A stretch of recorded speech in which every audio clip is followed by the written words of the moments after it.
What up, nerds, and welcome to another evil episode of Straight Chilling, the weekly horror movie review show where you chill and we kill, slice, dice, and chop up yet another horror movie. My name's Bob. I'll be your host for the evening. This is episode 405, recorded Sunday, January 8th, 2020, thrice. Tonight, we're talking about the first Patreon pick of the new year. This one was chosen by your boy Naderade. The movie is Ouija, Origin of Evil from 2016. Before we get into the review, let me introduce everyone else on the show. First up, calling in from Washington, D.C., we got our boy Randu. What's up? Randu! What's up, baby? How you doing? Randu. You holding up? You sticking in there? I heard you had some fortuitous football turnarounds this week. Yeah, the Saxonville Jaguars are in the playoffs, the AFC South champions, but it was a difficult game to watch. It wasn't pretty. It was not a pretty one. What's our alignment with Mercury again right now? It's Jesus always, Christ. It's always in... This can't be normal. It's in sextrograde. Is that what they call it? Oh, fuck.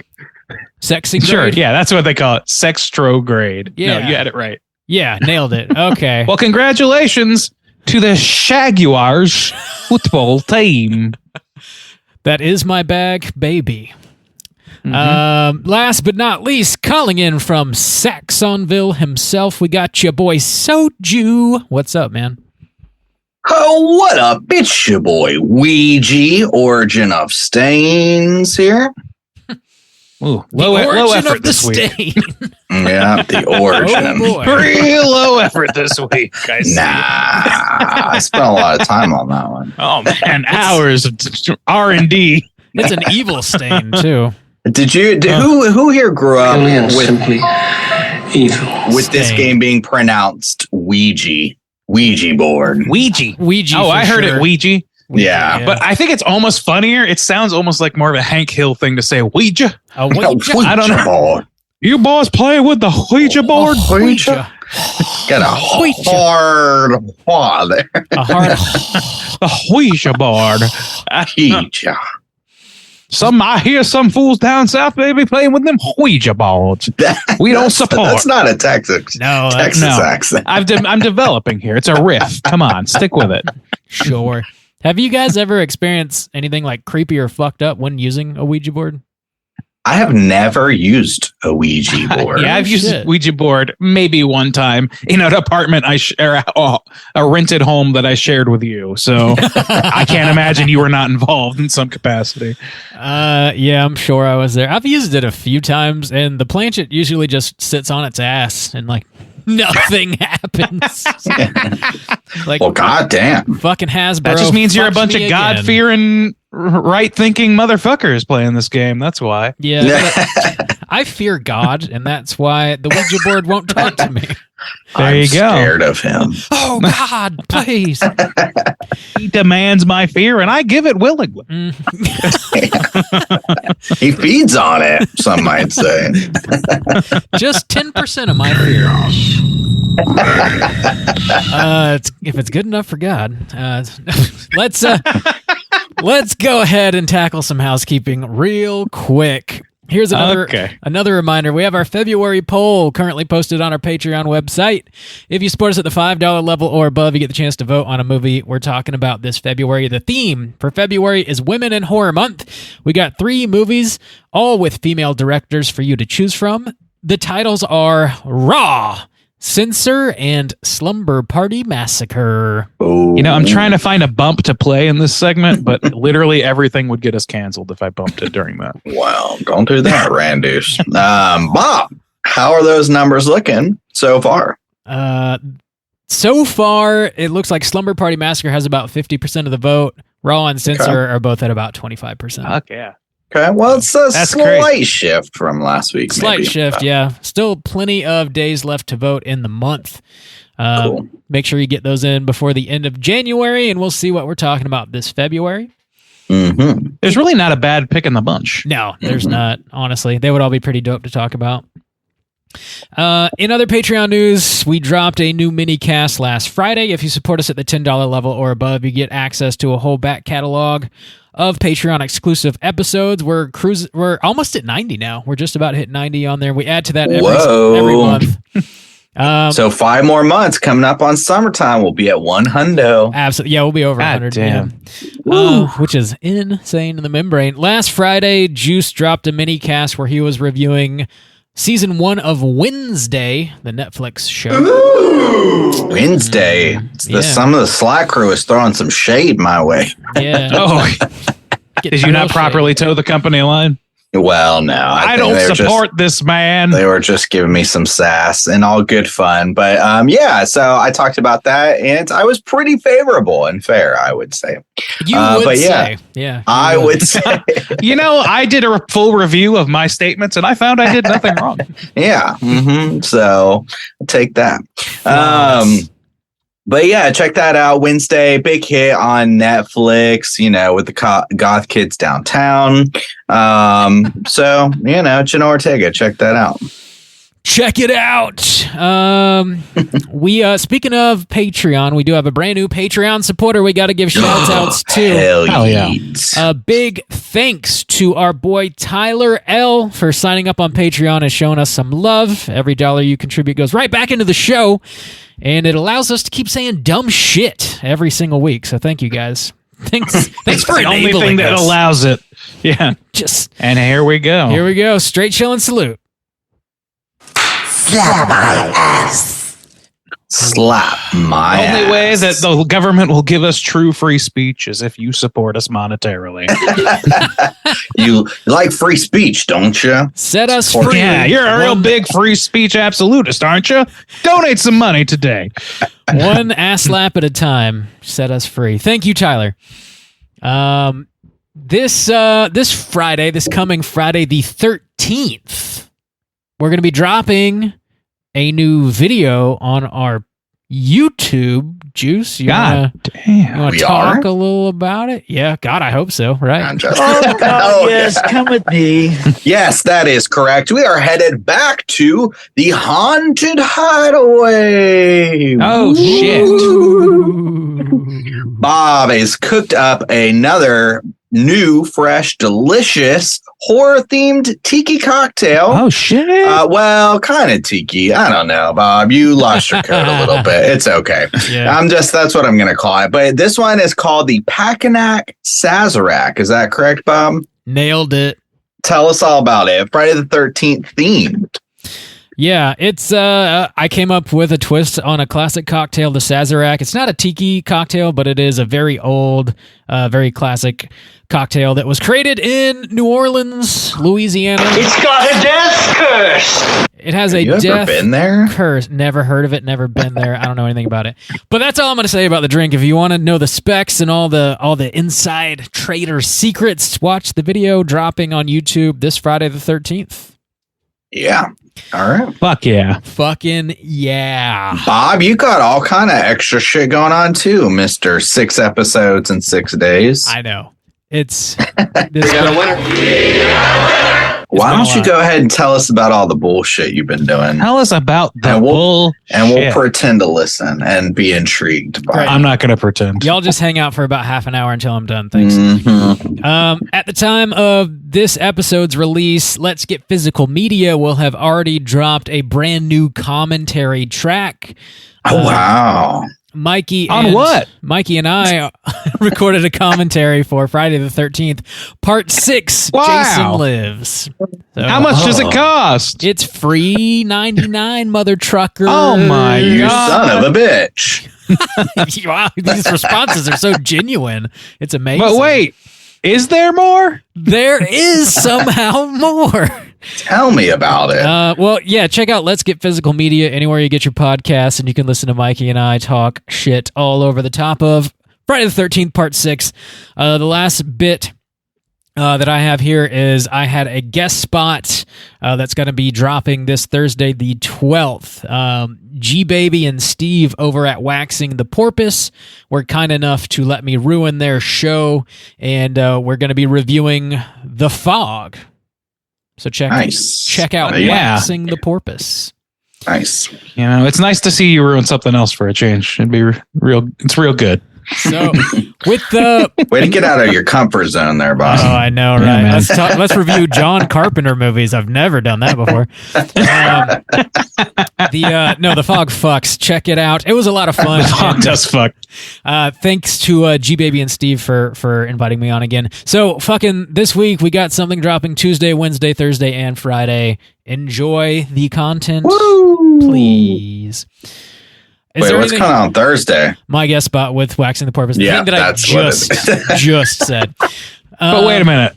Did you have any other guest spots? No, that's it. God. That's it? That's all you did, Bob? That's all. Just hang out this. We were counting on you. That's it for now. Anything else you guys haven't mentioned? Did I forget anything? Nah. No, we thought you had it covered. Fantastic. The house is clean? Thought someone's doing their job. Oh, man. Oh, yeah. Just nailing it. We are going to get into the main event. We're talking about Ouija, Origin of Evil, and we're kicking it off with the back of the box. What's on the back of the box?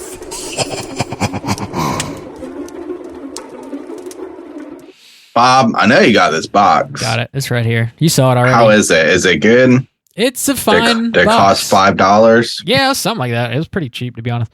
It's got some bonus features, deleted scenes, making of, commentary with your boy, Mike Flanagan, the director, writer, and editor of this film. If you didn't know, now you know. Ouija, Origin of Evil came out in 2016 with a runtime of 1 hour and 39 minutes. It is a prequel to the movie Ouija. It's also rated PG-13, so keep that in mind. Wow. This has a whole bunch of fuckers in it. Elizabeth Reeser's in it, Lulu Wilson, Annalise Basso, Henry Thomas, Doug Jones is in here for a second, Kate Siegel, some other folks. Plot synopsis brought to you by the back of the box is as follows. It was never just a game. Inviting audiences again into the lore of the spirit board, Ouija, Origin of Evil tells a terrifying new tale in 1967 Los Angeles. A widowed mother and her 2 daughters add a new stunt to bolster their séance scam business and unwittingly invite authentic evil into their home. I only purchase authentic evil, okay? It's got to be. It's the only real evil deal. that comes from the evil section of France, as I recall. We got evil at home, Bob. Put it back. I live in evil France. Oh, boys. Have you seen this movie before? Would you recommend people check it out? Randy, why don't you kick us off? Yeah, actually, I had seen this movie before, despite I don't think seeing any other Ouija movie in my entire horror film viewing profession or hobbyist or whatever. I have not seen but this one, and I would say that I am a very, very light recommend, sort of a Sunday afternoon watch for me. Yeah, I think I'll leave it there. Right on. Juice, what about you? I had never seen this before. I've never seen the first film. And I'd also give a light recommend. I would say this is pretty much like a down the middle, like pretty straightforward possession / haunting type of film. PG-13, so that's it's pretty light, but it's like pretty straightforward. You know kind of what you're getting. It is what it is. So if you're just kind of jonesing for that feel, this one's pretty solid. Bob, would you recommend people check this out? Yeah, I'm kind of on the same page with y'all. It's a bit of a light recommend. It's certainly better than the first Ouija movie. I think decent like PG-13 horror is really important, and we definitely need it. I think there's better and worse than this. So yeah, it is kind of middle of the road a bit, and we'll get into all the details in a second. So if you haven't seen the movie before, we're going to spoil the shit out of it. And here comes your warning.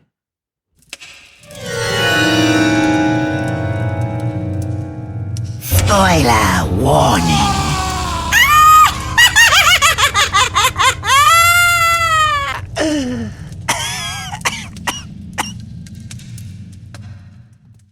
Bob, do you have a plot synopsis? You know it. Can you skip to the end, please? It's fairly short, so yes, I can. Okay. Here goes the full plot for Ouija, Origin of Evil. Go. In 1967 Los Angeles, widow Alice Zander is running a business out of her home as a spiritual medium. Her two daughters, Lena and Doris, assist her in scamming her clients into believing they can actually contact the dead. Alice incorporates a Ouija board into her act and accidentally contacts a spirit named Marcus, who slowly begins to possess Doris. Doris gets wind the bank is foreclosing on their home, and she uses the Ouija board to contact who she thinks is her deceased father. He directs her to a hole in the basement wall where she finds a sack full of money. She gives it to her mother, and Alice uses the Ouija board to ask the spirit questions only her husband would know. When he answers correctly, she is convinced the spirit is him. Doris eventually becomes fully possessed by Marcus, and Lena is worried about her sister. She finds several papers written by Doris in Polish, which is a language that she doesn't know. Lena takes them to Father Tom, her school principal, who comes by the house for a séance. He asks Doris to contact his dead wife, and she seemingly does. Afterwards, he tells Alice and Lena that Doris contacted somebody else. He was thinking answers in his mind. She read his mind and repeated them back. Some of them were correct, some of them were incorrect. Father Tom also had the Polish translated, and it turns out they are journal entries written by a man named Marcus, who was a Holocaust survivor. He was later taken captive by a sadistic doctor and tortured in the house's basement. Lena's boyfriend shows up to the house and is killed by Doris. Alice, Lena, and Tom burn the Ouija board. They find the torture room in the basement. Father Tom is briefly possessed and later killed by Doris. Lena is shown the spirit of her father, shown by the spirit of her father, that she must sew Doris's mouth shut to quiet the voices. She does so and accidentally kills her sister in the process.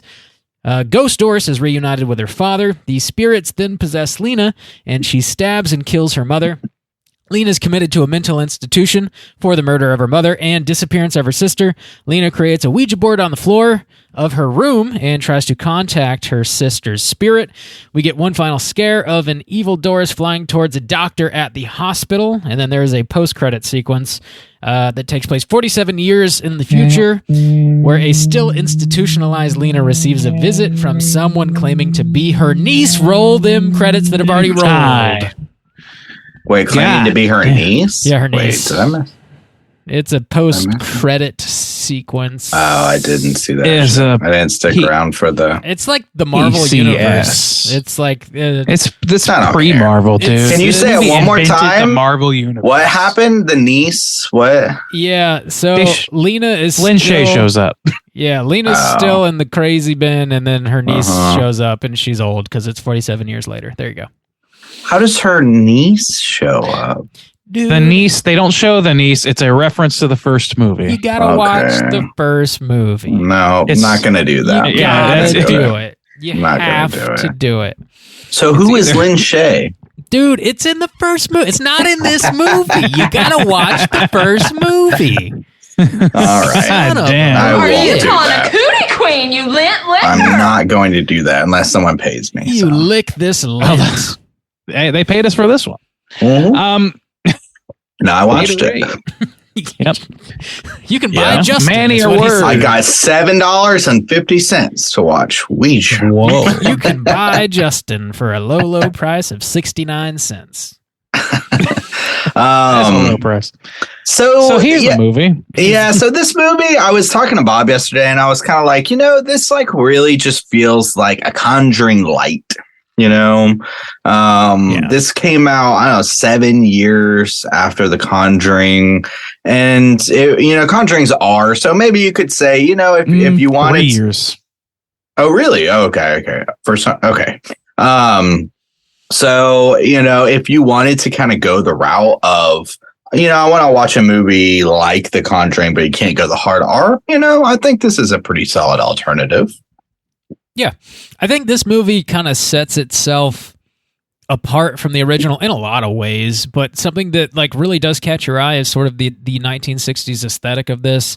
I think there was a lot of attention paid to it, and like you can sort of feel like the vibe of it. I don't know. It feels kind of like an old school horror movie in certain scenes anyways. It sort of like blends some of that with like modern tropes that I don't think totally work. I wish they would have sort of stuck with the James Wan sort of like school of like old school jump scares and like not getting too fancy and not showing you too much.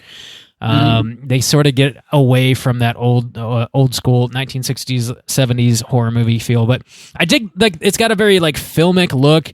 The lighting and like the set dressing and the outfits and the cars, and like they paid a lot of attention to all that, and I really dug like the feeling of it. They even had like the little like cigarette sprocket burns. holes, dude. Yeah. They had too many. Maybe two. Yeah, I was gonna say like it's one thing to throw that in once, maybe twice in your. It's supposed to be on there specifically 3 times, right?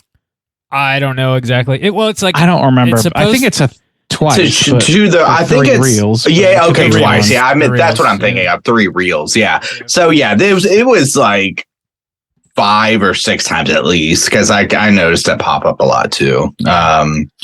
But yeah, they did. I did like the aesthetic of this. You know what this really kind of actually reminded me of a lot was Annabelle Creation. I think. Dude, for real. Yeah. It's kind of like actors, man. Yeah, the kid actors, it's the kind of prequel setting where the first one you were like very, very underwhelmed. And so you really didn't want to watch this one. But then ultimately you do watch this one. You're like, hey, okay, that was better than I expected, better than the original, but still just kind of like, okay. The interesting thing about that is that Lulu Wilson is the same little girl in both films, basically. Is she? Oh, is she in Annabelle Creation too? She is, yeah. And she's also plays in this movie. What's her name? Ray. Oh gosh, I'm gonna get this wrong. Elizabeth Reeser plays the mother, the fortune teller, and her daughter is Lulu Wilson, and Lulu Wilson plays a younger version of her in Hill House. Okay. So there's a lot of Flanagan repeat characters in this too, which I actually like. I had seen this movie before, but I did not ever register in my mind until this time around that it is a Flanagan film. And it's like, it was the minute I saw somebody I recognized from Hill House, I was like, oh shit, this is definitely a Flanagan movie, isn't it? It's all his squad. Yeah. Sure. Especially the priest. That dude's in fucking everything. But but Annabelle Creation was not Flanagan, right? No, it wasn't. No. Okay. I got a little confused about what Randy said. But it kind of like it does have like that same sort of feel. I agree with you wholeheartedly. I get these two confused in my head, and I don't think it's just because the same little girl's acting it. Because honestly, like, a lot of movies, like one little girl's as good as the other a lot of the time. Whoa. That's true. Okay. But it just like it hits that note of being like. I think some of the pressure's off to be a tie-in almost, and some of the like more pressure's on to be original with the concept. So like with this one, Ouija, like the Ouija board barely factors in really in this story. It's a means to an end, really. You don't even like really need it. I mean, she looks through the planchette hole and can see some ghosties. That's the most that happens. I think that's kind of dumb. I don't like that in this movie. Like really just the girl actually has a bit of a gift and the spirits take advantage of her. I don't like the board sits there and like they use it some of the time and then they burn it and like it doesn't change anything. Like nothing really happens when they get rid of it. I don't know. Yeah, that's kind of one of the big kind of problems for me. It's, it's not one of those things where it's really going to like eat at me because ultimately I'm not going to think about this movie much. So it's kind of like, but if I'm going to start picking apart this movie, I'm thinking like, okay, they've lived in this house, which we ultimately finds out has been haunted the whole time. And some of the reasons they know about the family, answers about the family, is because this, it's another spooky basement where there's bones. It's a mix. It's got a little bit of poltergeist. It's got some conjuring stuff going on. But the spooky basement, there's, bones down there, crazy guy that lived there killing people. And so his spirit has been there. He knows some answers or whatever. But like they're pretending to be mediums this whole time. Like that's the woman's job. So they're literally every day like reaching out to the spirits. Yeah, and opening themselves up to this. Yeah, the Ouija board. The Ouija board has like nothing. The Ouija board has nothing to do. Or should have nothing to do with now the spirits can take over or anything like that. The magic of Hasbro dog. Like, Yeah, really. That's what lets them communicate with the dead. It's the official licensing that does it. Yeah. I really dig the setup of this movie, though. I think it's a cool idea to have like this mom who's like just trying to make ends meet for her family, and she's a full-blown swindler, and her daughters are like helping her like pull the strings like literally and make it happen. I thought the intro scene was really neat, and I kind of wanted to see more of that, to be honest. That's interesting that like you guys have both like, and you're not wrong to like Juicy said, oh, they're scamming people. Rob, you said she's a swindler. That's all true, but the movie does not position you to like dislike these people for doing that. Right. I don't like not very hard if they do at all. And to me, it's like they make a very Flanagan-esque appeal to like, this is one of the things I actually respect about the movie is that like even characters who are doing things that, you know, like on first blush seem like, you know, something that wouldn't be acceptable in any other film. Yeah. They find an angle for those. He finds an angle for those characters to make that decision that does not make them like inherent monsters. It's not, you know, they don't give the black and white treatment to that. And I kind of appreciate that, although it isn't expanded throughout the entirety of the film.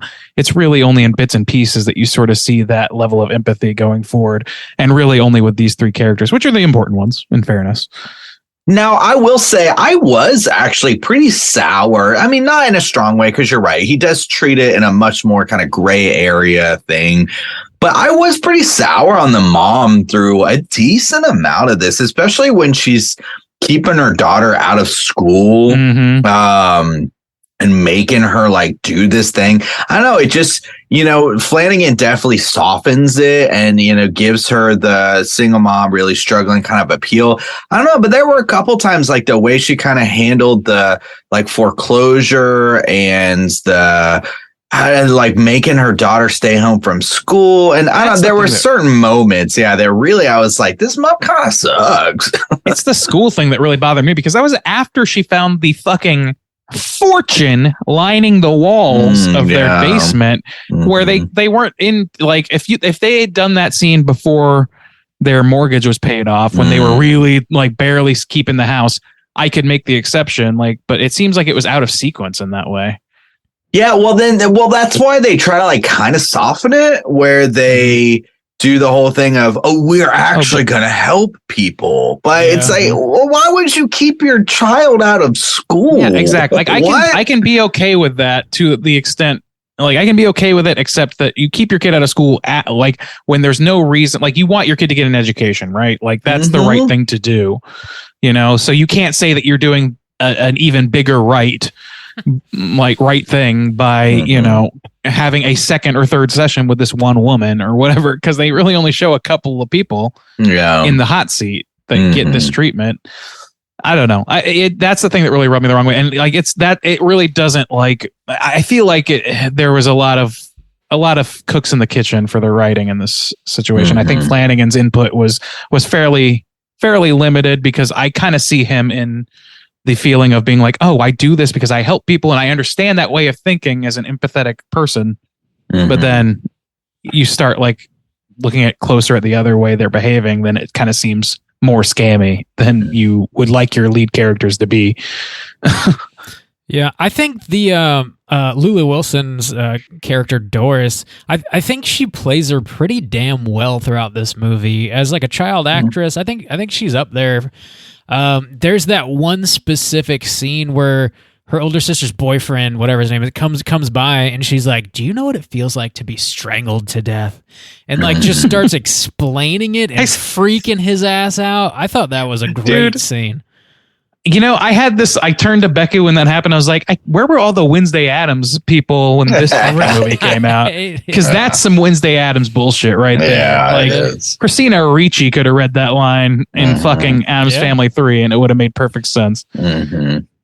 Now, also too, I thought the older daughter did a good job too. Yeah, sure. And she doesn't have as much to do, especially because she doesn't have to act possessed or whatever. But the family dynamics, and maybe that's part of why you're kind of so forgiving, is because they feel pretty natural. The sister's kind of fighting, but also looking out for each other. The mom being single and like doing some things good and really looking out for daughters, but then other things like, so, maybe that's why, because it gives it a little bit more of an authentic feel. But one thing that Flanagan, even once he's kind of gotten more money, but that dude's effects are always pretty janky to me. Well, in this movie, for sure. Yeah, this movie for sure. And he always goes to this. It's like his go-to, and he's used it a ton of times now. I'm thinking Gerald's Game. There's one specific scene that made me think I wasn't going to like the third show that he did. What was the Midnight Mass? Midnight Mass. Yeah, thank you. So there was a scene in that where he was using the same, like the black figure, just all black figure that like he uses in here. And it just doesn't look very good. It looks like a shadow creature from a video game or something. It looks like it does a Dark Link or something. I mean, not quite, but you know what I'm saying? It's just like, it doesn't look good. Of the effects that are in this movie, I thought that looked the best, actually. All black, like demons or spirits or whatever. I thought those looked the best. This movie definitely suffers from that, like, mid-2000s over CG haunted house aesthetic where the fucking big mouth Billy Bass thing. Dude. That's the thing, drives me fucking crazy. I can't say. It's funny because like this movie, I think there are parts where it does it in a way that is like probably on the upper tier of that treatment for as tried and overdone as it was at the time.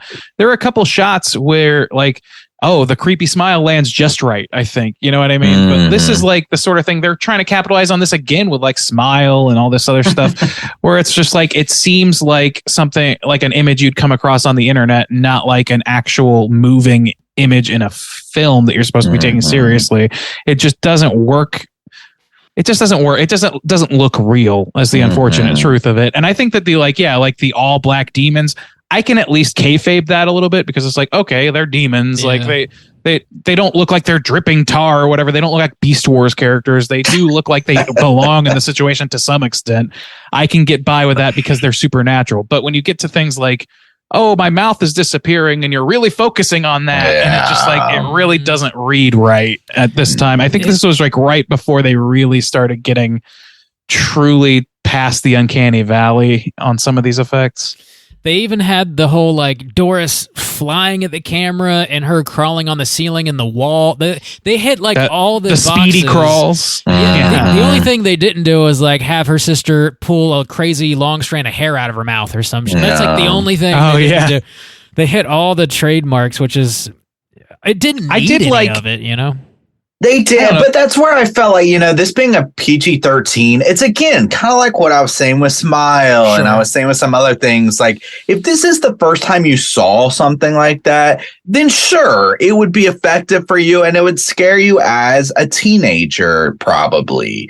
But for us crusty old bitches, we're like, man, I've seen that 100 times, But it's fair to criticize because it's literally taken from every film that has predated, good or bad, this subgenre. It really, Flanagan's not doing anything new or special here. He's literally like copying the pages. It feels a little copywritten, a scotch. And I think that's true. But I also like, if I may defend the multimillionaire for a minute, Flanagan, I think, is very tightly controlled in this by the studio. Like, this is a sequel to a fucking board game tie-in horror movie. Sure. Nobody's expecting a lot out of this. Anything that he brings to it that feels authentic is, I think, entirely him. And anything that you like, these check boxes like you're talking about, they do hit all these check boxes. And I think that's something that he did not have say in. I don't think that he had a say in whether or not there's like sped up spider crawl with janky, like smiley face going on. Yeah. I do think that he does well enough with it at certain times. Like they're like, particularly when the boyfriend is digging into the hole in the wall and finds the skull, that whole scene, there's like a shot of her in the background, just sort of like jittering with crazy mouth going on. And I thought that was pretty creepy because it was out of focus. It worked better because it was out of focus. Yeah. So, To go off that, another moment I did like, I don't want to like keep, poo-pooing all over this film, but one of the moments that kind of was not particularly like special or unique, but it was done in a really cool way, was when the little sister was whispering in the older sister's ear, like right after she gets possessed and she's right over and the kind of effect with the voice in her eyes. I was like, oh, because it's kind of right up in your face, but it was still effective for me. I was like, whoa, that's pretty, I wasn't expecting that. It was pretty good. Yeah. I like that effect. I don't know how much. I mean, Flanagan might have had full control over this movie. I'm not really sure, but something interesting is he had 3 movies come out in 2016, so he may have been spread a little thin, to be honest, across all of them. That's a lot of work.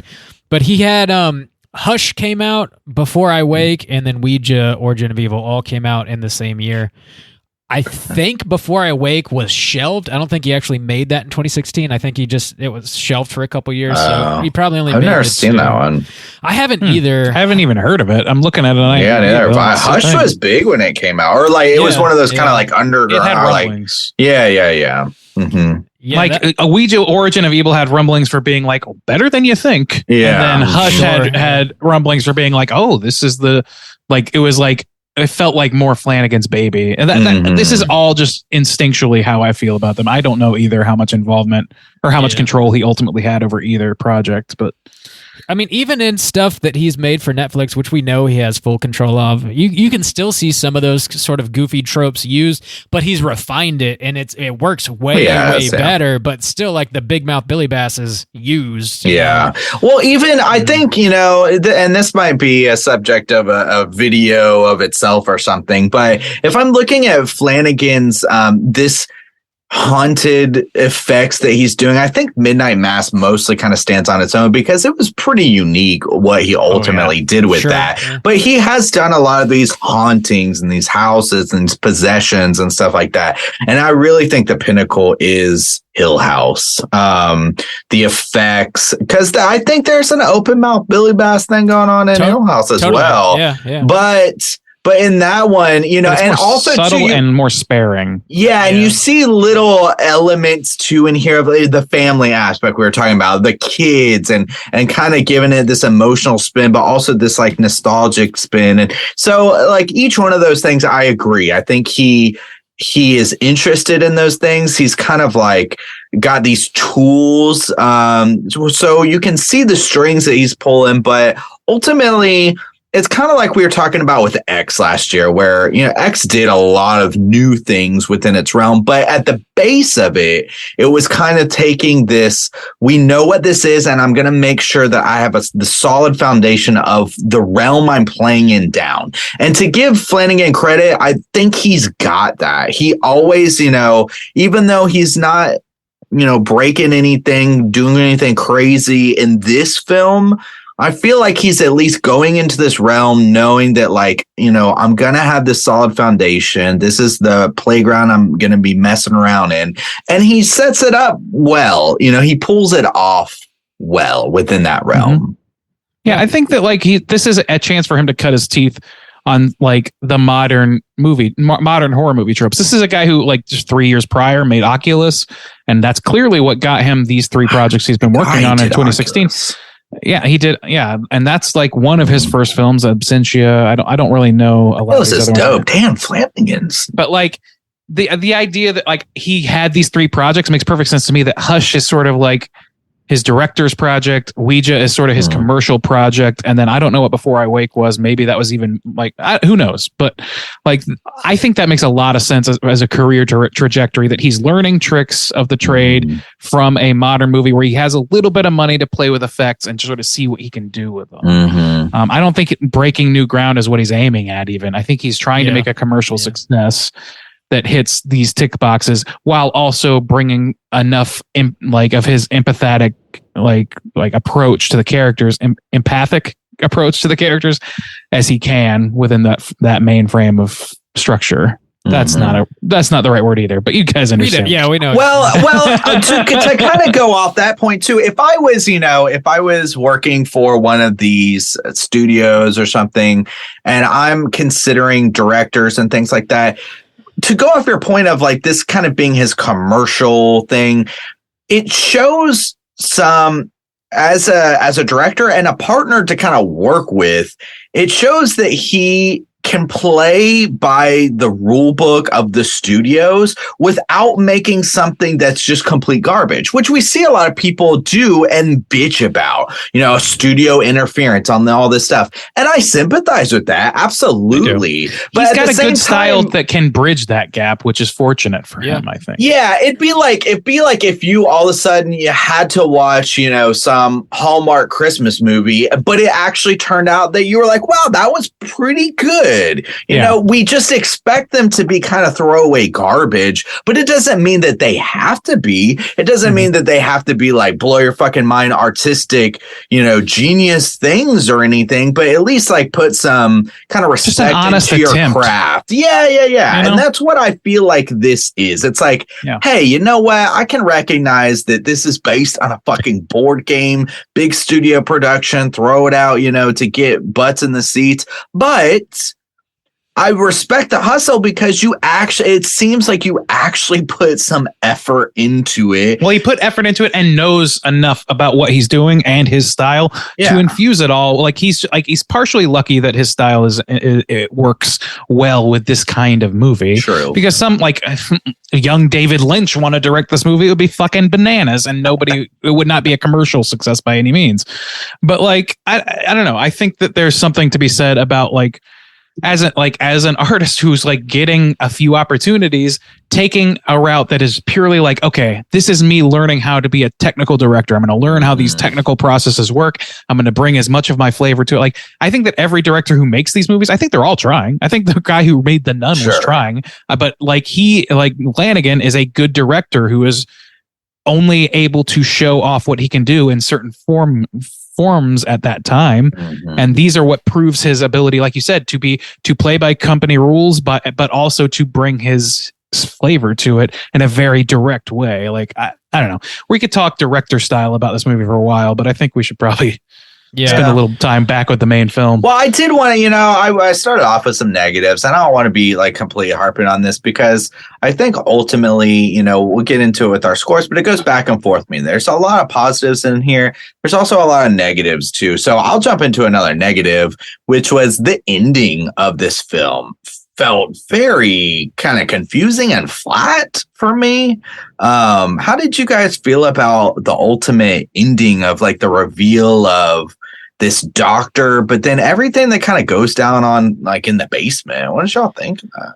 Yeah, I didn't love it. I didn't love it either. I thought the inclusion of like a twisted doctor that was doing, like torturing people and doing experiments in the basement or whatever was kind of cool, because then the house is just like filled with ghosts that they're communicating with, and the ghosts are like manipulating the people and stuff. I thought that was like a nice idea, but it like the doctor and also Marcus both having been involved in the Holocaust and moving to the same town, and then Marcus just happening to see the doctor and like being abducted by him. Like it just felt there's like a lot of weird coincidences that just didn't seem like it made a whole heck of a lot of sense. And I feel like it was like largely just to justify the Polish the weird language that she didn't really know. I think it was to give a little bit of credence to like this figure as like they could establish more. They needed somebody to explain who the ghosts were. I also whenever Alice and the Father Tom like actually find the hidden room, I was so surprised that they didn't immediately bust out the measuring tape and start measuring that bonus square footage, dog. Back to back spooky basements. Here we go. Well, it kind of, this is where the weakness fell, because again, with the whole idea of the board not really mattering, they just kind of, things happen and they don't really seem to matter or make a lot of sense. And one of the things, like that scene, it was pretty bad how it was executed, to be honest, talking about director stuff. But when she, the whole thing of, oh, I see my dad and he's telling me to like sew my sister's mouth shut, and it's supposed to have some kind of effect. But her, like the scene shot from the bottom of her like doing the hook looked so dumb. Like it just looked bad to me. It did. Did it remind you at all of It with like the deadlights in her mouth? Yeah, oh yeah, the eye in her mouth. Yeah. That's fair. But also too, the whole thing was it didn't matter. It didn't matter. The whole thing of her, I see my dad and he's gonna tell me, but it didn't.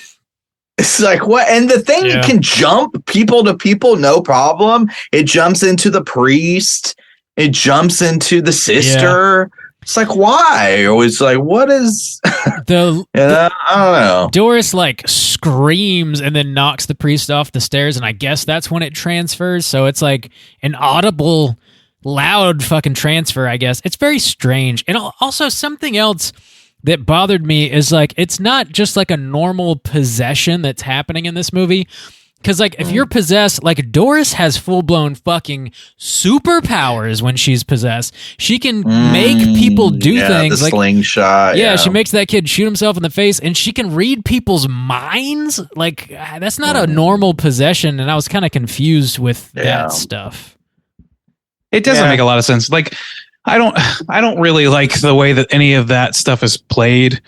And I don't really think that it, like, I feel like arc-wise, like, not a lot of the characters in this movie have anything that resembles a satisfying arc to me.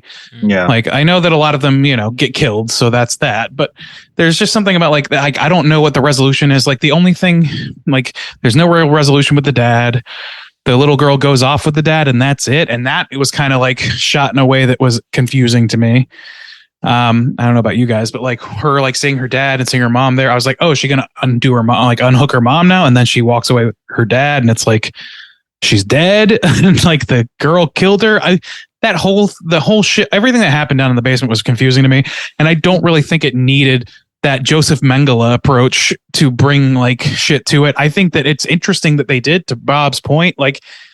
But they didn't really capitalize on it. These aren't like why are the ghosts gonna fucking go after these kids? They were victims of a monster and a madman, but like, does that make them monsters too? Like, I don't understand. Like it does. Like it. That's where like the empathy that I give credit to Flanagan for just sort of ends, and it just doesn't really like track with the rest of the movie or even the rest of his filmmaking. Well, that's the thing too, is because it just gets so muddy that, when you're along for the ride, it's like, okay. But another thing, where you're thinking about it, it's like, but then you don't care much to think about it. But the whole thing is, oh, there's a doctor and it's haunting these people. But they make several references too, even in the explanation of the doctor, of there's something else here too. And you see a demon. It's like just a shadow, full on, like that. Once they get away from the jump scares, and it literally like jumps into her mouth, and so that's kind of where it's like, is it a demon? Is it the doctor? But then you're like, it doesn't matter. It's nothing. That's the thing is like, ultimately, this is like a very frivolous. It feels like a B movie in the truest sense, where it's like just. Like things that happen on screen that are meant to give you a little bit of momentary fright or whatever. And on that level, it's fine. It works great for what that's supposed to do. And I think that's really good for a PG-13 sort of intro to horror level movie. It's just like as a scrutinizing adult, I'm looking at it like, man, this is like, especially after seeing what, and this is, I hate to bring it back, but it's like after seeing what Flanagan can do, it's like, man, this feels really like not nearly as much thought was put into this as even Oculus just a few years before, or Hush for that matter. And Oculus, I feel like that has to do with the commercial nature of the film and, whatever else is in the mix because of that. Something I thought was pretty neat was Doris kills Mikey, the boyfriend, and he like drops down and he's hung. He's just like dangling there. And like, I was confused because when they see it happen, they don't they don't even begin to think about helping that dude. They're just like, oh, Right. he's dead as fuck and move on. But later on, And the there's girlfriend too. Just nobody like, fucking cares at all. Nobody cares. But later on, there's a neat jump scare that it was pretty original, I thought, where like the sheet, I guess, that he's hanging from almost acts like some sort of like bungee cord or something, and he like flies at them and grabs her. What are your feelings about that? Tell me quickly. I was surprised and was like, oh damn, I've never seen that before. I thought it was cool enough. I think it worked. Thought it was cool. Yeah. I didn't think it worked. Yeah, that shit made me laugh like out loud. I cackled Yeah. watching that happen because it looked like somebody on fucking like Legends of the Hidden Temple had just jumped down and grabbed him. Like, it was Zoink. a very silly feeling. It was like yoink. Like, I feel like there should have been a sound effect in there. Well, and that's the thing. It's like, what is some motivation? It can kill them at will. It can possess them at will. Yeah, It's like, the what rules are are we doing here? nothing. You know, They're really, just what are we doing? Yeah. Are they ghosts? Are they demons? What are these So things? what is Is it a Joseph Mangala? Is it like there's a million sort of like prompts, but no conclusions to draw from this movie? Yeah. Yeah, there was. So I don't know. There was, speaking of Flanagan, like obviously like borrowing from a lot of movies that came before this and kind of mashing them together. There was like that one very obvious nod when the father Tom like finally shows up to the house and just sort of stands outside and looks at it for a second. It's the Exorcist For nod. sure. Mm-hmm. So like, you know, he's definitely, it seems like he's doing the best he can with what he has. It does kind of feel that way, I guess. Maybe they gave him like a half written script and they were like, fix this in a week and then we're fucking rolling or something. Who knows? Maybe. Yeah. I'd hate to place the like blame at his feet if there was other involvement, but I'd also kind of hate to not give him the ultimate credit, which is being the director.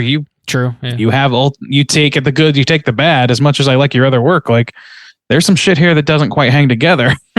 Yeah. I agree. There was a couple instances, like smaller things that I enjoyed in the movie. Like the older daughter goes to that party at the very beginning with her friends, and that's where she plays with the Ouija board. The fucking house looked amazing, but also like whenever the girl's mom finally comes home and like busts in on them when they're playing with the Ouija board, her scream is so fucking hilarious. Yeah, that was fucking great. Yeah. Mm-hmm. I did. Yeah, like all that. the kid stuff felt pretty good. The teenage stuff. And even I don't know for sure, but at least the girl playing the older daughter looked age appropriate. She looked like a teenager. She didn't look like a 27-year-old woman trying to be a 20. She looked, 15, 6, whatever. And they played that pretty well. Turns out I think she so was too. And it was also like 35. it was not overly so innocent old. or overly like like preachy about children or whatever. It was like the way kids act or anything like that. There wasn't a whole lot of that stuff, which just kind of streamlines things a little bit. I wonder, like, this is a movie. I know that they have to include the Ouija board. It's licensed from fucking Hasbro or whoever, Parker Brothers, whoever it is. Mm-hmm. And like, so they have to include it. What would be the like shortcoming if you were to remove the fact that they were fortune tellers entirely and have a different angle on their relationship, just getting back to square one after the death of a father, and then one of the girls want to contact him with a Ouija board? Like, what's like? I understand, like, it's kind of nifty, like approach, but at the same time, it's like it's not economical of your story. Well, it's not. Well, there's a couple things I like that. It kind of adds a little bit of character depth in the daughter being skeptical, because she's like, and even kind of calling it out when the mom becomes susceptible. The only voice of reason for a little bit is the teenage girl, where I really actually did like this scene where she's like, I can't explain it, but look at it for a second and see it's literally what we do to manipulate other people, So I did like that scene here. Yeah. So I liked that. Yeah. Yeah. I just wonder, like, if there wasn't a way to achieve some of that stuff.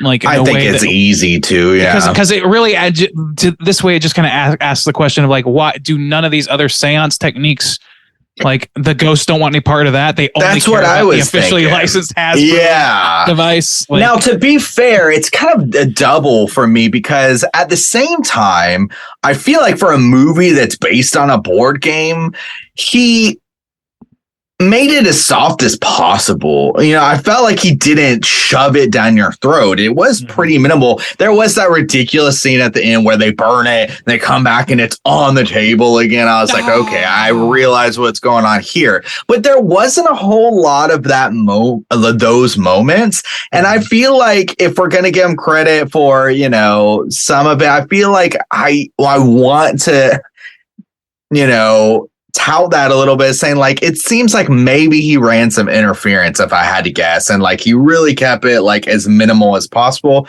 which, you know, kind of worked in the best kind of way. We are now just Mike Flanagan's PR team. That's all we're doing. well, I know we're really kind running of, interference for him right now. I do. I mean, excluding Clue, like this is a pretty decent, probably the best like board game movie, right? You know, like Yeah.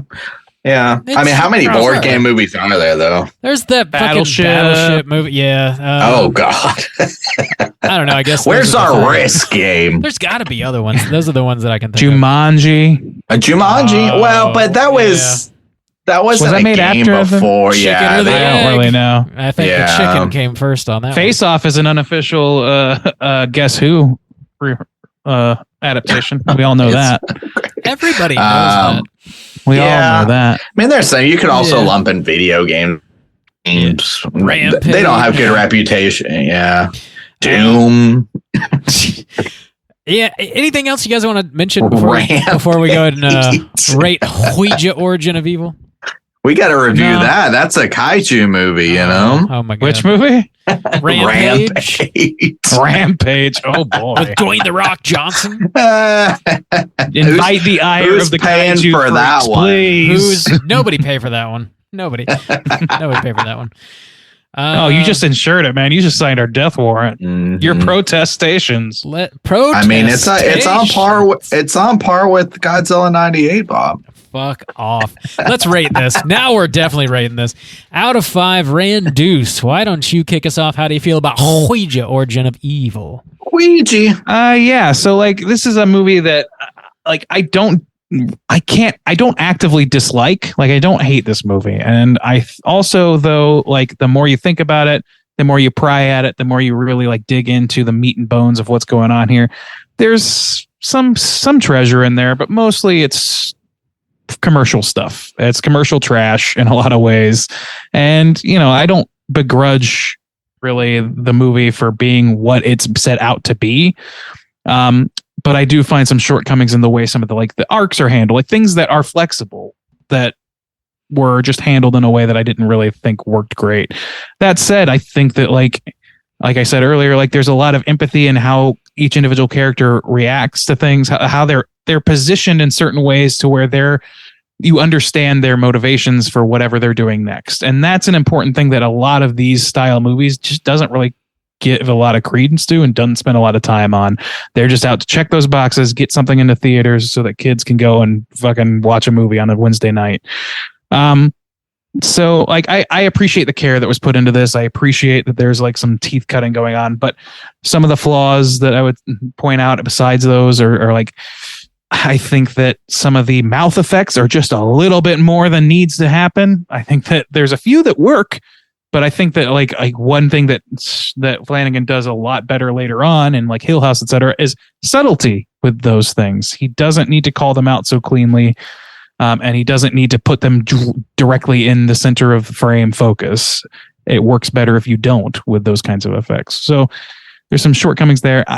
Ultimately, I just kind of feel like this is a down the middle movie for a number of reasons. And while, like I said, I don't hate it, I don't love it, it's going to be a 2.5, I think, for me. I think that's a pretty fair assessment of what we get. Randy's 2.5. All right. I'm going to slide in here real quick. Okay, Bob, out of 5. Oh, thank you. Ouija. I feel kind of similarly. Origin. Orgasms of Evil. Let's talk about it.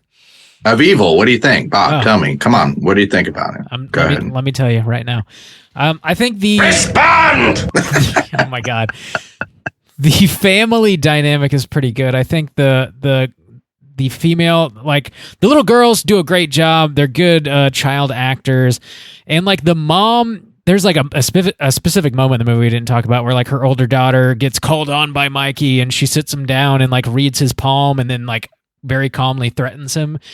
I thought that was like a nice little moment. You get the sense of like the family dynamic and it's very sweet and tender, but it does certainly fall apart by the end. And you get that Flanagan special sauce at the beginning way more heavily, I think. Some of the jump scares work. The unhinged jaw situation is just absolutely out of control. I think the styling of the movie and the set dressing is pretty damn phenomenal. And I don't know, it's far from the worst PG-13 movie I've seen. I think it's far from the best as well. Some of the stuff with like the Ouija board being able to see ghosts through the planchette didn't make any sense, and then like the actual possessions didn't even like really feel like full-blown possessions, because like I said, Doris was able to like control people's actions and read their minds, and that none of that really made much sense to me. And like why was Marcus so evil? What did Marcus want? Like, assuming the doctor is dead, why is he possessing this family and making them kill each other? Like, what's really happening with the ghosts here? It doesn't really make much sense.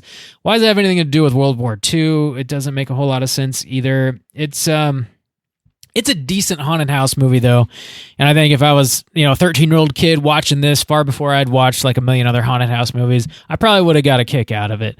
So I mean, I'm kind of landing where Randy is here, kind of right down the middle.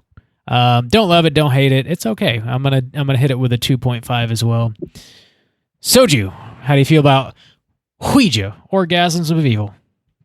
Yeah, I mean, there's not a whole lot more to add. One thing I will say is I generally did kind of like the character of the priest. I like that guy. He's in a lot of Flanagan stuff. He does a good job. And it was a character who, genuinely like seemed like he wanted to help. And I kind of like the little explanation he did of kind of tricking the ghost. It doesn't make a whole lot of sense, but I just kind of like the scene.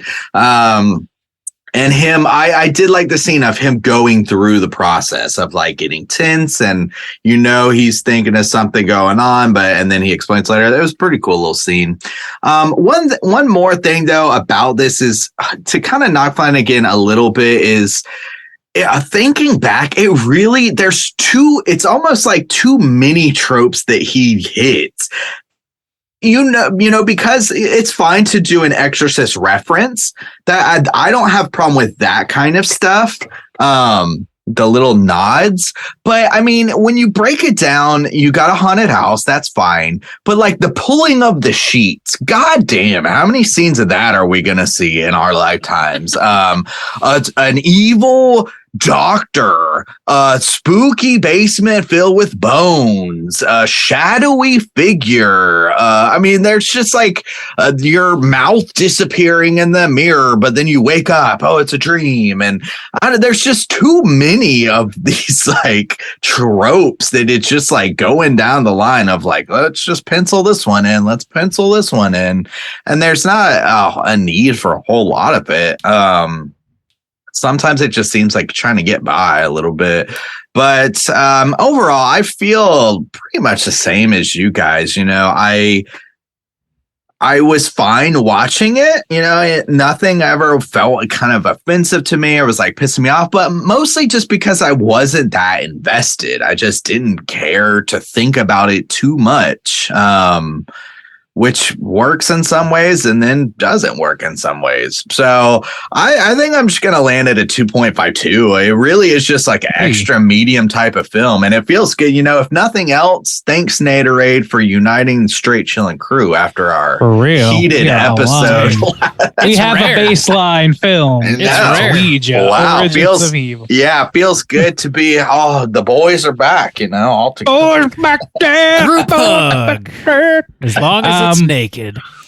Yeah. We got to hear from Naderade, though. We do. Yeah. He sent in an email. Randy, do you have that? I do. I'll read off what Naderade sent us, and away we go. Hey there, boys. Hope all is well, and I hope you had a great week. Oh, well, I did it. I finally friggin' did it. I earned myself a U pick, and it only cost me one nude pick for Soju. Ooh. So what did I pick for you? I picked Mike Flanagan's Ouija, Origin of Evil. I picked this because I don't believe it gets the attention that it deserves. I think this movie actually has a lot going for it. One being the fact this movie is scary as shit and rated PG-13. There's only a handful of solid scary PG-13 movies, and this is one of them. Sorry, Soju, no yabos in this one. You'll just have to settle with giving this movie 5 stars rather than a 5.5. Another thing, very presumptuous, by the way. Another thing, this is a sequel that is superior to the original. Though I have never seen the original Ouija from 2014, I believe it was rated one of the worst movies to come out that year.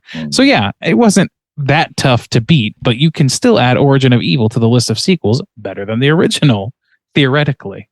I guess I added that part. Last thing, this is the perfect movie for both seasoned horror movie watchers and people who are new to the genre. It's got a little bit for everyone.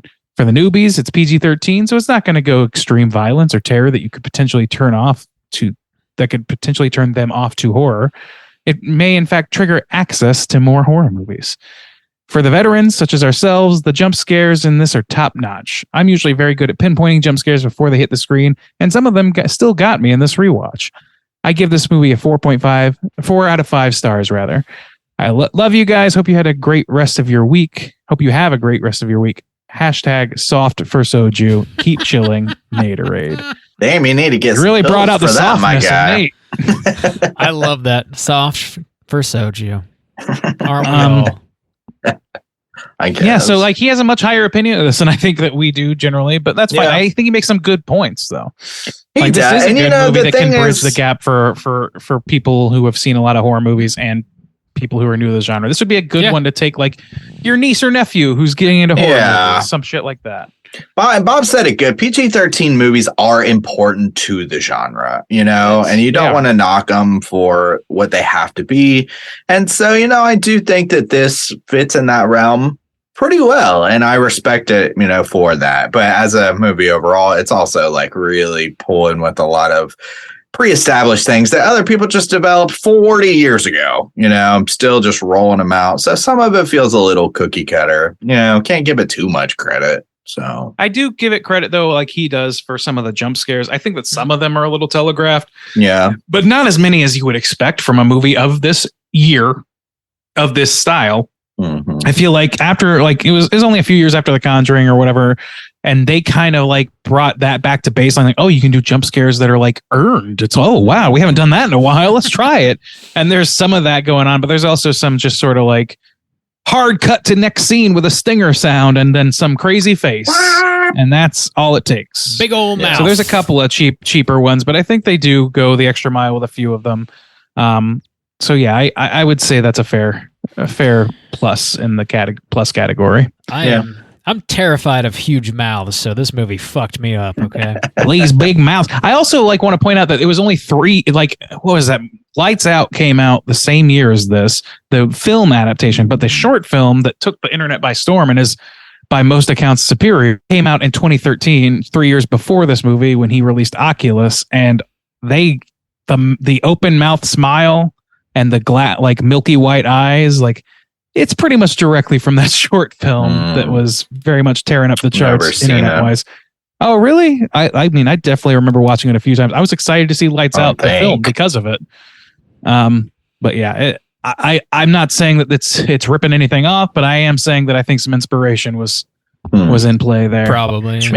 Maybe we should hire him to do the Straight Chillin' short. Yeah, we can afford him. Oh yeah. Thanks for sending the email, Naderade. Thanks for picking this week's flick for us to review. We do sincerely appreciate it. Our aggregate on this one is going to be a 2.5. And let's go ahead and jump into the Rotten Tomatoes segment and see what the critics and users think about Ouija, Origin of Evil. Ouija. Certified fresh to death. Ladies and gents, this is the Rotten Tomatoes segment. I'm going to ask these two gentlemen to guess within the best of their abilities what the aggregate positive score is for both critics and users on RottenTomatoes.com for this film. 126 critic reviews, so that's where we're going to start. Bob, why don't you kick us off? What percentage of that 126 reviewer do you think gave this a positive reception? I feel like it's probably going to be overall positive, but not crazy positive. So I'm going to take a 65, please. 65. Juice, how about you? I don't think it's going to be that high. I'm going to go 55. 55. All right. So we have 55 from Juice, 65 from Bob, and 83% from the critics. Certified. Whoa, damn. Yep. We were off. Very Wow. higher than anticipated, but again, it comes down to I think that, I think it's fair to think that a lot of reviewers would find this less offensive than other similar movies of the time. So Yeah, sure. And most importantly, maybe it got some. I won. Oh, well, yeah. That's the well, important Bob, thing. what do you want to sweep it up tonight? I hope so. We'll see. We're all shocked for you, Bob. It's almost like the Jaguars winning a playoff spot. It's unheard of. Going over to the audience score, over 10,000 audience ratings for this film. Juice, we're going to start with you this time. Of those 10,000, what percentage do you think were positive? Well, damn, I am way off the mark on this one. So, I'll go way higher than I did before, and I'll say 70 deuce. 70 deuce. Bob, how about you? When in doubt, 69, brother. 69 dudes. 69 dudes! All right. So we've got 10,000 ratings for the audience, 72 from Juice, and 69 from Bob, and 57% Oh, from the audience. damn, I should have gone back with my damn. Should have The come people back with did my not damn. care for this one. Damn. Oh, Bob. Good thing I brought my broom because it's time to sweep it. Sweep what? All that hell skeet. Sweeping it Oh, up. the hell skeet? Whoa. Jesus. You got to mop It burns. Mop It burns. that evil Hellskate, slop. I'm sweeping it. Orgasms of evil. You heard it here, folks. Be prepared to be bedazzled. I'm prepared. All right. The critics' consensus reads as follows. Ouija, Origin of Evil, swerves its franchise's planchette unexpectedly to yes, with a surprisingly scary and dramatically satisfying follow-up to its lackluster predecessor. Oh my Unexpectedly, God. too. Yes. Oh, that's one of my favorites. Spider-Man is swinging into theaters. That's one of my favorites. Unexpectedly, too. Yes. Rampage is crashing into theaters. Doom is BFGing into theaters. Ouija is unexpectedly planchetting towards yes. Way to Wow. go, Nope, guys. yes. You found a whole new title structure. You got it. You nailed it. You nailed it. Let's read some negative reviews and see if they're any good or any fun. It's a largely silly, disjointed construction of run-of-the-mill scares, but at least director Mike Flanagan gives us his best shot, which is more than we can say of his predecessor. That's too fair. We need something absurd. Let's go to the users and see if they're more absurd with their criticisms. I hope so. Tends to Get be crazy with it. It's hard to get through because it was so boring. Had to try a few times until I finally finished it. I honestly don't understand how this movie got such positive reviews. The beginning, middle, and middle half are really slow. The movie is super predictable and is not scary, but could be a lot scarier. Nothing new in this movie. Nothing you haven't seen before in other horror movies that did it better. Not much exciting things happen in this movie, even during the ending. Stuff happens here and you're like, really? That was dumb. I wouldn't recommend this movie at all. It's a total snooze fest. Half star. The worst half is the middle half of the movie. That's for sure. Really? It's the middle half. The of middle course. half. I hate the yeah. middle half the most. That was great. If I had a middle half of a movie, it'd be real good. That's my choice. All right, that's our Tomato segment. I mean, to be fair, there's not a whole lot of. I mean, it's right about like there's not a lot new in here. There's nothing. He said nothing. No, he's not entirely wrong, but man, I love bad grammar in reviews. Love to it speaks read it. to what we do. Oh yeah, just like us. I have. Just like us. I got some trivia for Ouija. Oh shit! Let's get into it. It's totally time for trivia. Totally dudes. Hit me with a planchette towards secrets. Here we go. The film was shot digitally. Gasp.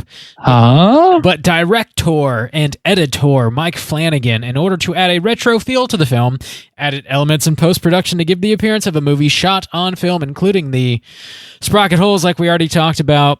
They supposedly happen every 20 minutes. So yeah, a lot, frequently. There's an Easter egg in this movie, which is the mirror from Oculus. It's hiding out in the basement in the corner there.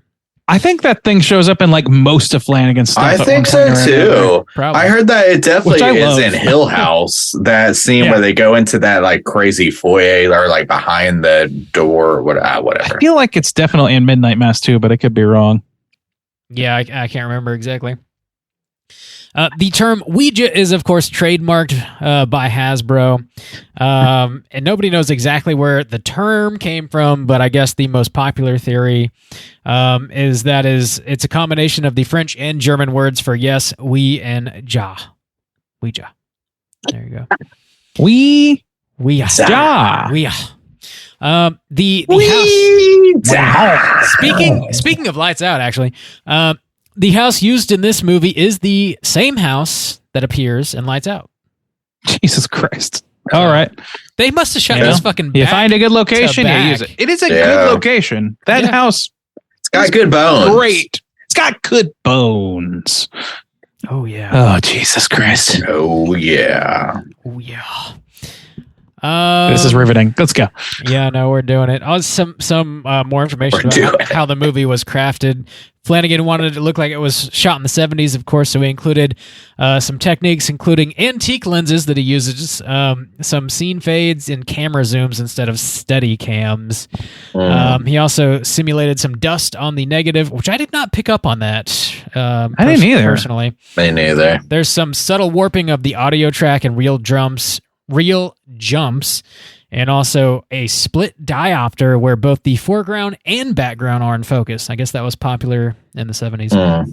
I always associate that with fucking De Palma because he does that in Carrie and a bunch of other things from that era.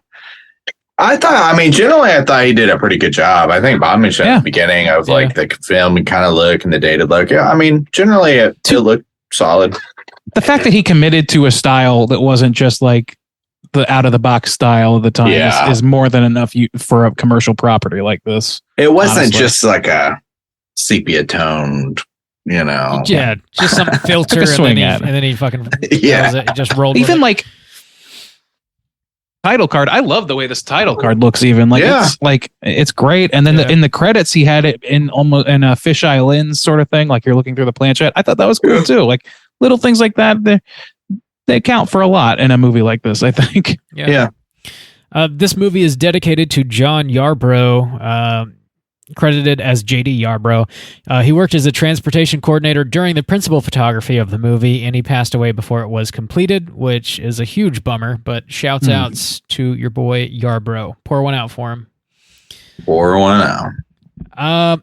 The release of this movie marks the first Hasbro film, as well as the first Platinum Dunes film, to be well received by critics and get a certified fresh rating on Rotten Tomatoes. So all other previous movies we talked about a couple of these. Transformers, G.I. Joe, Battleship, Ouija from 2014, Jim and the Holograms, all got rotten ratings apparently. So what the fuck is Jim and the Hologram? Jim and the Holograms is like it was like a Saturday Morning Kids sort of thing in the 80s. A girl that's like, I think she's like, or goes around in space and is also a singer, like too young Miley for that. Cyrus. Yeah. It's way outside my realm. Like Space Miley Cyrus from the 80s. Sounds cool. Awesome. Space Cases. You don't remember that shit, right? You don't. You were too young, of course. You were a seaman. Okay. This is the last bit I have here. Flanagan, in an interview, revealed that the original cut was 130 minutes long. He cut 40 minutes from it. Doug Jones's scenes as the Devil's Doctor were pretty much removed entirely from the movie. And there's a couple other scenes with Kate Siegel where she pays 2 more visits to the house of the Xanders. Those were all cut as well. So I guess there was way more information about like the evil doctor's background that was just all trimmed. Probably for better, if I had to guess. But Doug Jones, yeah, probably. Maybe it would. It's not on your blue bomb. More. I don't know.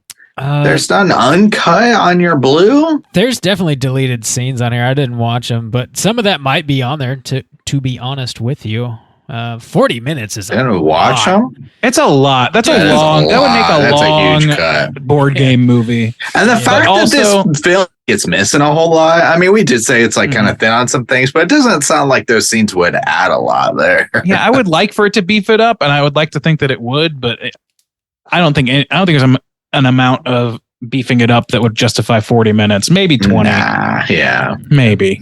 Yeah. So that's all I got for trivia. Let's go ahead and jump into our Cooter of the week. Straight chillin'. Cooter of the week.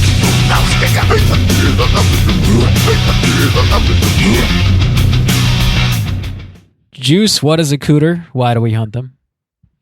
Oh, Cooter's character type. On a straight chillin' exclusive. Cooter must hit 3 of these 5 points to be considered a Cooter, but we want the Cooter with the most points. The 5 points of Cooterdom are sexual deviance, manipulation, smug arrogance, overall looking attire, and overall patheticness.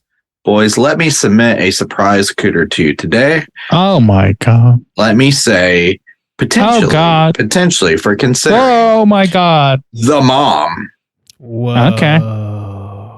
Describe why. Manipulation. Check. Shit. Yeah, she's manipulating people at the very beginning of this film, tricking them, specifically like developing ways to trick them out of their money, essentially. Mm-hmm. Okay. Although she does turn that first guy away to signal that they're not. She does, but she's like making or trying to make a living off of like lying to people. So making them feel better, Justin. Yeah, manipulation, check. I would say kind of I don't know. Where should I put her? Keeping her daughter out of school, patheticness of like. I don't know if it really marks that. I don't. Well, she obviously, like you kind of said, she has a hard time making money, which is sympathetic, but she can like go get a job and not trick people out of money. And instead, when she finally is able to pay off the bank, instead of like taking that as a kind of like, I don't know, get your shit together kind of thing. I'm not like, I don't have to hustle right now. Yeah. Instead, she just keeps her daughter out of school to hustle. I'm not hustle people anymore, but still. I'm not saying that your that's daughter good. should be in school. Yeah, I agree. Like, and I don't think that is good, but I also don't know that it really fits any of the points. I think that's a whole different negative attribute. Because she can't also too, her daughter's the one with the powers, and she can't make money on her own, I guess, is kind of the thing. So she's using her daughter to kind of support the family instead of just like going and getting a regular job. Like, go get a regular job. Let's just chalk it up to patheticness and see what else we got. So 2. Okay. 2. So we got 2.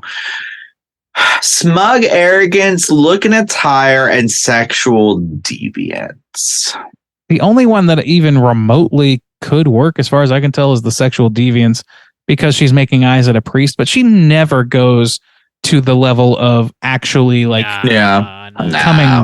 coming at him and trying to get him.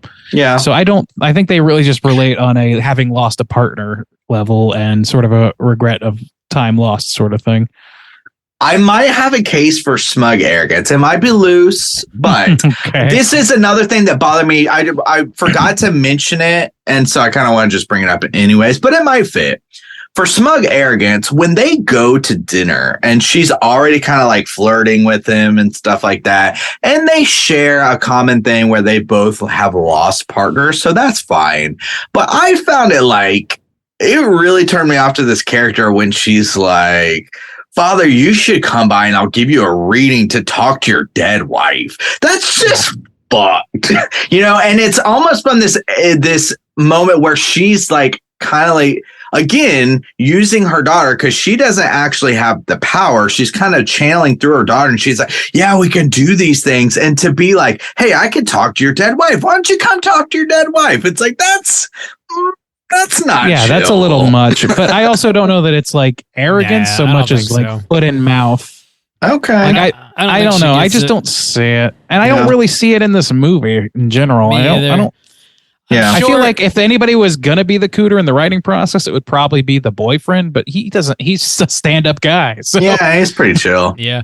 I think if we saw more of the Doctor, I'm sure we could make the Doctor into like true. A Cooter, but I don't think there's one in this movie, honestly. Yeah. Nah, PG-13. All right. Maybe Hasbro's no room the real, for the real Cooters. Cooter here. Yeah, actually. That's fair. Purely and simply evil. I'll just chalk it up to capitalism as the Cooter. There we go. We book them every week. Hell yeah, brother. Burn it down. Ouija, Orgasms of Evil is Cooter free since 2016. You heard it here, folks. Let's go ahead and kick back, chill the fuck out, and talk about what we've been watching this week. Hey gang, what you been watching?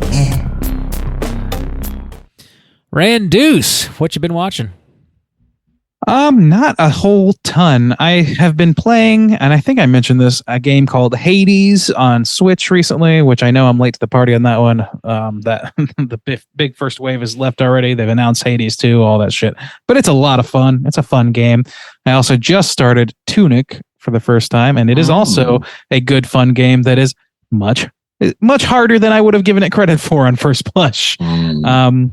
So yeah, I'm enjoying those two games. But aside from that, there hasn't been a whole ton. There are 3 things that I've been watching, and I think I might have mentioned one already.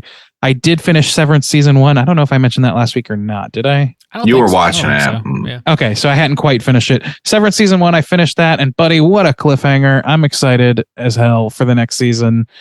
Things really ramped up in that show in a big way. I recommend it. I don't know what else to say, really.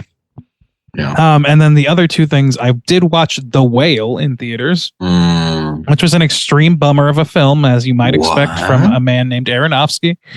I will say, like, it's like fucking chock full of all the goodness you would normally find in movies that he would make, where it's like chock full of symbolism and chock full of like great fucking acting. But I have not really deciphered the core edict of that movie yet, and I haven't spent a whole lot of time thinking about it since. I feel like for me, like, unless there's something that like I really stumble across in talking or thinking about it that really like blows me away, I think it's going to be a lesser entry for him from my perspective. But I don't think it was bad at all, and I think Fraser and Hong Chow, they both fucking kill it in this movie. Really, everybody who shows up in this movie kills it. So it's a good movie. It's just one that's like a little bit inscrutable to me, and I think he maybe took the criticisms about Mother being too on the nose way to heart with this one. I thought it was an adaptation of Moby Dick. Apparently is. So really, yeah. I mean, there's some stuff in there. Okay. There's some correlations. Maybe I was fucking around. The movie is not. I haven't got a chance to see it yet. Damn. Okay. Never mind. And the last thing I watched this week that was new for me was The Deep House, which I was very interested in seeing. It seemed like a cool setting to set a film in. And yeah, the setting is the best thing you can really say about that movie, in my opinion. I think it's otherwise pretty by the numbers, and man, the ADR, like, I know it's hard to have acting underwater. The bulk of your film is underwater. Yeah. Mm-hmm. I understand there are challenges there, but the ADR really made it feel like sound system piping in color language and a fucking theme park ride. It seemed like I was in the Nautilus at fucking 20,000 Leagues Under the Sea ride, and people were just like saying things through speakers at me. It really like it was just very wooden acting, unfortunately, and I didn't dig it that much. So that's my feelings on that. Bummer. And that's it. Tight. Juice, what you been watching? I've been playing some games again. It's been a while since I've just been like, I'm playing some games. So late to the parties, of course, like Randuce, but I finished Link's Awakening, which I love the remake of that for Switch. They did a great job. That should be kind of the idea of like remaking a lot of those old kind of like handheld games and stuff. They did a really good job. The art style is beautiful and really just a really, really good adaptation. And I played a little Mario Kart 8 because it came on my Switch. It's a fun little run. But the big thing was I finally am now playing Hollow Knight, which that sequel is also like coming out this year, I think, too. So I've always seen it. I always really loved seeing kind of like the art style and stuff like that and the kind of dark moodiness of it all. But just finally now getting around to it. I'm kind of glad I did wait for the Switch, though, because it seems like that's kind of one of the best formats for it. And I'm enjoying it so far. It's hard. Those games where they just don't tell you anything and you just gotta figure it out. Like that. Yeah. Tunic literally uses a made up language that they don't translate for you. Holy shit. It's fucking crazy. Well, they kind of do that. Well, they do translate it for you. But anyways, it's fun and I like it. I really still like actually playing through the art style and having the music in the background and stuff. It looks beautiful. I really do like it. Style wise. Films. I've been watching some new things. I watched Megan. I was not impressed. A lot of people seem to be having fun with it, and that's good for them, I guess. I really thought it was not great. But so, yeah, I haven't decided if I want to do a mini cast where I kind of just take that negative approach or just let people have their fun. I don't know. Let me know your thoughts. Prick I am. Let me know your thoughts after this episode. But and then I also watched, me and Bob were chilling yesterday before the game and put on what is it? Pale Blue Eye on Netflix with Christian Bale. It's about Poe, Edgar Allan Poe and stuff. So I was like, I thought it had some good stuff going on. It was maybe a little too self-indulgent in some areas, but it's kind of like this mystery going on, and it's a timepiece and stuff like that. Edgar Allan Poe is a character, and they're solving this mystery, and it was kind of fun. A good winter watch. It looks cold as shit in that, and so it was decent enough, especially for a Netflix film. Too long, as Netflix films tend to be, but pretty okay. That's all I've been watching. Bob, what you been watching, my guy? Yo, I mean, basically the same shit that you have. So yeah, The Pale Blue Eye on Netflix, long as fuck. It was fine. The ending scene was like comically stretched out to me. It was blowing my mind. It was after Bob slept through like 30 minutes of it. Then Bob I fell asleep in the end. At least the first 20 minutes of it. What the fuck? And I woke up. I don't even remember this thread they're tying up. I was like, oh yeah. I was like, hey, Juice, that's Poe, right? And he's like, yeah, what the fuck? And I was like, oh, I just woke up. We got a new puppy. He did a whole soliloquy. We got a new puppy, and like sleep has been sparse. So, pup. The fucking end of that movie was blowing my mind. Like, we get it. Fucking end the movie. It wouldn't fucking end. It was blowing my mind. I also ended up watching Megan in theaters, and it's fine. It is just fine. It's also another PG-13 joint, and I think like teenagers going to see it that's, they don't know anything about Chucky or whatever, are probably having a great time. It's definitely like modernized, sort of in the way that Chucky remake was. They take it a little bit further than that. And it's fine. I didn't love it. I didn't hate it.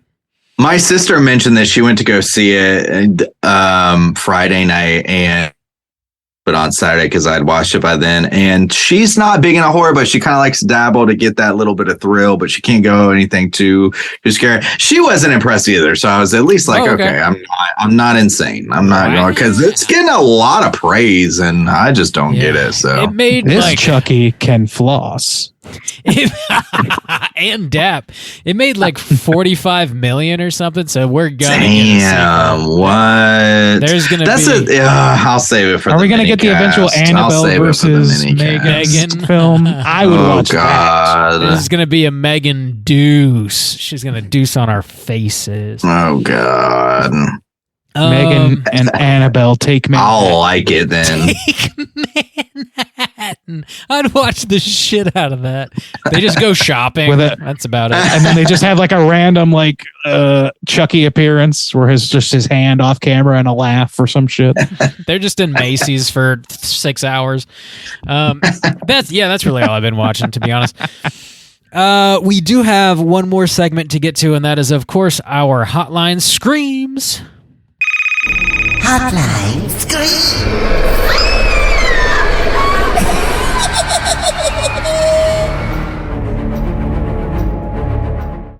If you are listening and would like to call and leave a voicemail to be featured on next week's show, hit us up at 904-638-3231.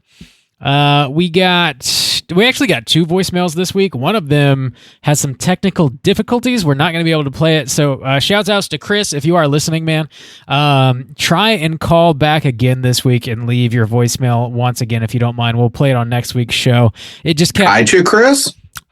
No, different Chris. Oh, okay. Different Chris. Okay. Your call kept dropping. There was a lot of audio missing, so I couldn't even really get the full picture of what you were saying. But yeah, call back again, man. We did get our second voicemail came in from the Straight Chilling Mailman. Let's listen, see what he's got to say.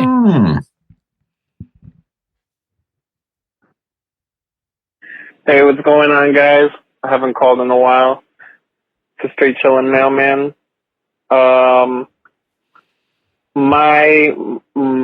The horror movie that I'm most anticipated of seeing this year is Ari Aster's new film that's coming up. It was supposed to be called Disappointment Boulevard, but he changed it to Beau is Afraid. I don't know if it's going to be 100% horror, but I'm looking forward to anything Ari Aster's making because Midsommar and Hereditary were very good movies. But yeah, a happy new year. Keep up the good work, guys. Hard with soju and keep chilling. Here's the mail, it never fails. It makes me want to wag my tail. Thanks, Kevin. Yeah, that's thanks for calling, man. Thanks for being hard with soju, my guy. It's weird that people only talk about the state of their dick in reference to soju. It's well, that's what I encourage. So. My dick is wrecked. Thanks, soju. Hashtag wrecked with soju. It's very it's strange. It's interesting. Nah, Cooter Bob, you're just sounds like someone's jealous. Cooter like some might throwing say. Shade. Oh, yeah, all right. Yeah, Beau is Afraid is... Yeah. I don't know. I keep forgetting that's coming out. That poster makes it seem like it's fucking... what's that movie? Benjamin Button. That's what I was getting from it. Yeah. It does. And like that could... like maybe it's just not really a horror movie at all, which is fine. Yeah. But I don't think also like... is. I don't really know anything about it, so the poster's not and I kind of don't want to. Ari Aster and Joaquin Phoenix. I mean, that's good enough to have me intrigued. When it was first announced, I believe he pitched it as a dark comedy, if I remember correctly. Yeah. I don't think it's an outright horror movie at all. Yeah, but Ari Aster dark is the fucking bottoms of hell. Yeah, that dude's heavy. That dude's real fucking heavy. Yeah, I mean, if he's adding some dark to his comedy, it's pretty much going to be a horror film then. This is not a movie you're going to be like, oh, that is wicked. We're all you just bad weeping. boy. Just, Look at that skull caved in. God. That saucy bitch. What wit this Aster It's funny. has. It's funny the way Meat Canyon's funny. Dude, oh my lord. Boy, meat on the It could be track. good though, man. Ari hasn't led us astray yet, as far as I'm concerned. So My boy meat on the track for sure. Yeah. I'm sorry. Yeah, what? I mean, so far. Also, it's interesting too because we got a couple. So, we had Jordan Peele. He had his third film. We had Eggers had his third film. So now Ari Aster, that squad kind of was releasing highly respected films all at the same time, and each one I think was kind of their dip so far. Still all good movies, so we'll see if Ari Aster if he's fitting in with that trend so far. We'll see. Yeah, the junior slump. The junior We'll see. dump. That's what I'm calling it. Okay, we know you're the stat man. Bob. Okay. Thanks for calling Mail Ming. Always good to hear from you. Again, if you're listening and want to call and leave a voicemail for next week's show, hit us up at 904-638-3231. Prompts for next week, gentlemen. You guys have any Here's ideas? a prompt. Okay. Is there a PG-13 horror movie that you watched in your formative years that you would recommend for somebody else going through the transition to horror fiend? I would love to know what movies of that rating really impacted people at a young age to where they were intrigued by horror in general.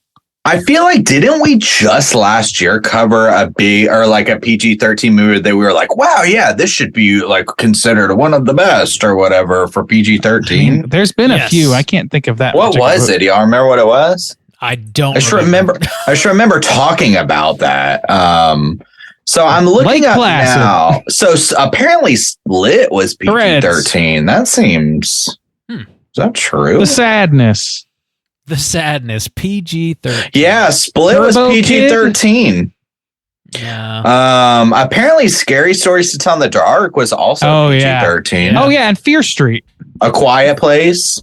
Fear Street and Quiet Place is going. Yeah, there's some good middle ground, not too intense, not too lame horror properties that have come out. And Insidious? Yeah, Insidious. Yeah, I think Insidious would count towards that. Fuck my ass. Okay. I won't do it. Cloverfield's a good one. None of these are old school ones. But yeah. Well, yeah, I think they so. can't be too old school. Monster Squad. Well, yeah, PG-13 was invented in the mid 80s, so that's really as old school as you can go. Yeah. So yeah, don't blow up too many of them. Let people call in and say. No, I'm going through the list now. Every single one. 904. Oh my God! What? Let us know what PG-13 horror movie fucked you up as a kid. That's going to do it for us this week at Straight Chilling. We will be back next week with a brand new show. As always, we're going to be talking about a theatrical release. We're going to be talking about Skinamarink. Marinky This is my friend. Skinamarink doo. I'm hard with you. All right. Oh my God, Rafi, please. Weird. Just real weird. So check out Skinamarink. Just real weird. Get ready for next week's show. Just real weird. It'll be weird, I promise. I'll do the whole version next week. Sure. Oh God, there's a whole version. Skinamarink. All right, Bob, let's keep the beat. I'm going to cut all that out. Until then, please do rate, review, and subscribe to us on iTunes. If you guys have been listening to Old Straight Chillin' Podcast for a hot minute and you haven't left us a rating and a review, please do so. It's a really easy, free way to support the show, and it helps new listeners find us. We really do appreciate it. Hit us up on Instagram at Straight Chilling Podcast. You can join in on all our bullshit everywhere at Straight Chilling Podcast. If you do want to join in our daily Slack channel conversations, though, hit us up on one of our social media outlets, and I'll send you a link so you can do so. We talk about the movie of the week. We talk about the mini casts. We talk about fucking recipes, life bullshit. It's a lot of fun. It's a really Justin's been wonderful writing community. fanfics about our fans slash fiction. But involving himself and listeners. They seem to be. You want to be a part of that? They seem to be into it. I'm sure, says Soju. He makes it weird, but not that weird, but weird for sure. Please come hang out. You want some fan fiction about yourself?